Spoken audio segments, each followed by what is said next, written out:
નમસ્કાર દર્શક મિત્રો, તમે જોડ્યા છો સાંઈ સંચાલિત ઝટપટ ન્યૂઝ અને નવસારી લાઈવ.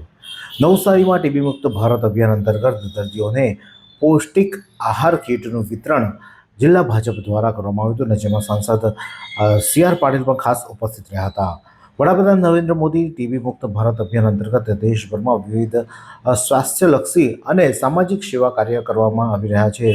આજ તેના શ્રેણીના ભાગરૂપે નવસારી જિલ્લા ભારતીય જનતા પાર્ટી દ્વારા જિલ્લાના ટીબીના દર્દીઓને પૌષ્ટિક આહાર મળી રહે તેવા હેતુથી એક વિશેષ કીટનું વિતરણનો કાર્યક્રમ આજે કરવામાં આવ્યો હતો. બીઆર ફાર્મ ખાતે આ કાર્યક્રમ યોજવામાં હતો અને જેમાં જિલ્લામાં હાલમાં આશરે 780 જેટલા ટીબીના દર્દીઓ નોંધાયા છે. આ દર્દીઓની સરકાર તરફથી મળતી મફત સારવાર અને સહાય ઉપરાંત તેમની રિકવરી ઝડપી બને તે માટે સાંસદ અને કેન્દ્રીય જળશક્તિ મંત્રી સી.આર. પાટીલને પ્રેરણા તથા માર્ગદર્શન હેઠળ વિશેષ ન્યુટ્રિશન કીટ તૈયાર કરવામાં આવી છે અને ડૉક્ટરોની સલાહ મુજબ દર્દીઓને જરૂરી પોષણ મળી રહે તેવા ખોરાકની સામગ્રી આ કીટમાં રાખવામાં આવી છે. અને આ કીટનું વિતરણ કાર્યક્રમ દરમિયાન નવસારી ખાતે નવસારીના સાંસદ અને કેન્દ્રીય જળશક્તિ મંત્રી સી.આર. પાટીલ પણ ખાસ ઉપસ્થિત રહ્યા હતા.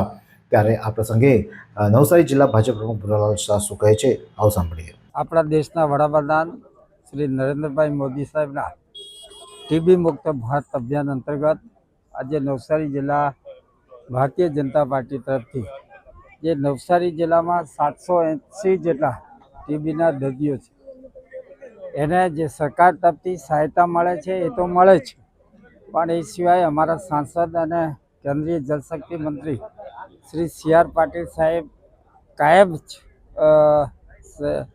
જિલ્લાના કોઈ બી પ્રશ્નો હોય, લોકોના પ્રશ્નો હોય, લોકોની મુશ્કેલીઓમાં સતત ચિંતા કરતા હોય એના અંતર્ગત આજે નવસારી જિલ્લાના જે 780 જેટલા ટીબીના દર્દીઓ છે એને અમારા ભારતીય જનતા પાર્ટી તરફથી અને અમારા સાંસદ શ્રી સી.આર. પાટીલ સાહેબની તરફથી એને એક કીટ તૈયાર કરીને એમને વિતરણ કરવામાં આવી છે.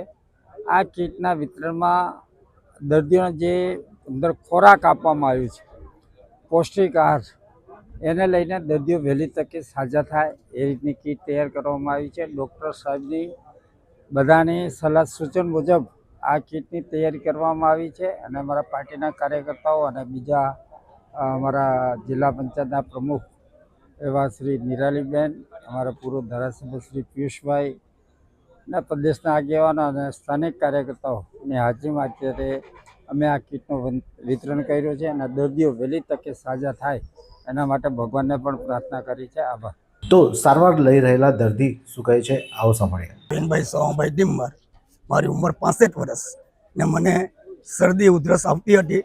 એ આરોગ્ય ખાતામાં તપાસ કરાવી તો મને ટીબીના લક્ષણો બતાવ્યા છે.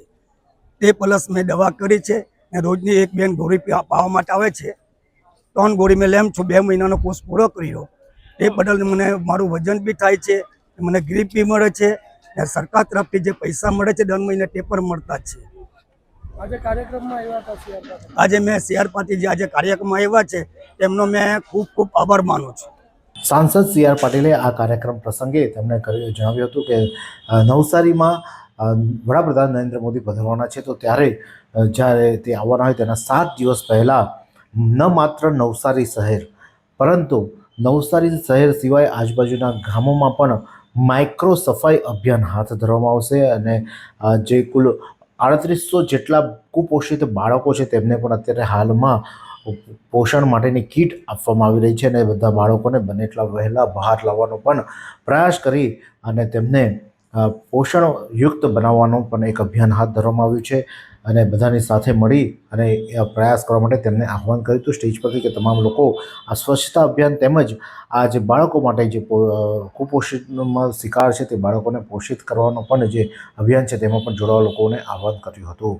આ જ પ્રકારના અવનવા સમાચાર માટે જોતા રહો સાંઈ ઝટપટ અને નવસારી લાઈવ. આ સુંદર સૃષ્ટિને નિહાળવા માટે હજારો લોકો પાસે દ્રષ્ટિ નથી અને એ ત્યારે જ શક્ય બને જ્યારે કોઈ ચક્ષુદાન કરે. તો તમારા સ્વજનો સાથે મળી એક સુનિશ્ચય લઈએ, ચક્ષુદાનને પરિવારની પરંપરા બનાવીએ. Visit Sant Punit Chakshu bank, rotary eye institute Navsari. Call 7069006329.